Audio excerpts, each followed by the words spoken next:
चारों युगों, सुनो, बुरा न मानना, संत और ग्रंथ दो ऐसे विषय हैं जो भगवान तक ले जाते हैं। बोलो जय सिया राम। जोर से बोलो और जोर से बोलो।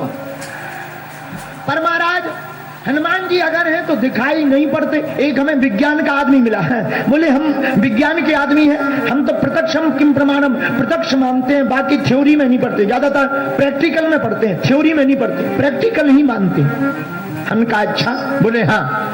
अब रहा होगा वो नरसिंहपुर का, बोला हम तो प्रैक्टिकल देखते हैं तभी मानते हैं, वरना मानते ही नहीं है।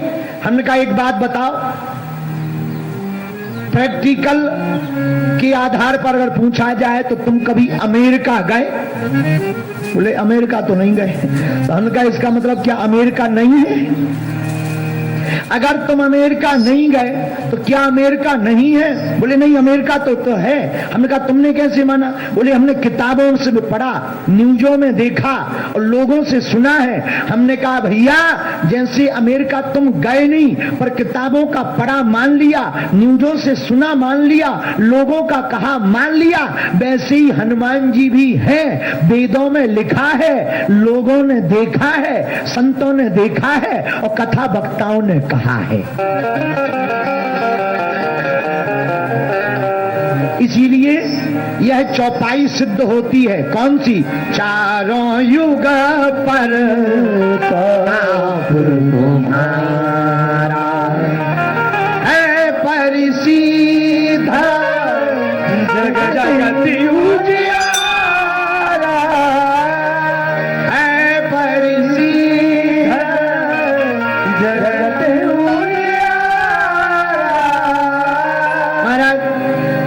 ये प्रताप क्या है? चारों युग तो समझ आ गए। अच्छा पहले ये समझो युग क्या है। युग किसे कहते हैं? जिस युग में हम लोग जी रहे इसका नाम है कलयुग। क्या नाम है? जोर से बोलो। कलयुग। अच्छा इसे कलयुग ना कहा जाए, कलयुग कहा जाए तो और अच्छा है। जैसा करोगे वैसा भरोगे, इसलिए इसका नाम है कलयुग। कलयुग के पहले जो युग व्यतीत हुआ उसका नाम था द्वापर। 5200 वर्ष पहले जो युग व्यतीत हुआ उसका नाम था द्वापर। द्वापर के पहले जो युग व्यतीत हुआ उसका नाम था त्रेता।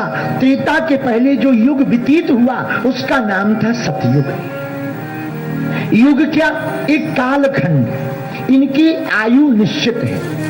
जैसे कलयुग की आयु 4,32,000 साल है, तो द्वापर की 8,64,000, त्रेता की 12,96,000, सतयुग की 17,28,000। तो एक समय सीमा है, एक वर्ष है, उन वर्ष के कालखंड को युग कहते हैं। और जब एक बार चारों युग व्यतीत होता है तो उसे चतुर्युग कहते हैं। अच्छा इन चारों युगों में एक एक देवता की महिमा रही। त्रेता में राम जी, द्वापर में घनश्याम जी, लेकिन एक ऐसे देवता हैं जो चारों युगों में पूजे गए। सतयुग में भी पूजे गए, त्रेता में भी पूजे गए, द्वापर में भी पूजे गए, कलयुग में भी जगह जगह पूजे जाते हैं। इसलिए तुलसीदास जी ने मन मान कर बड़े भाव पूर्वक लिख दिया, चारों युग पर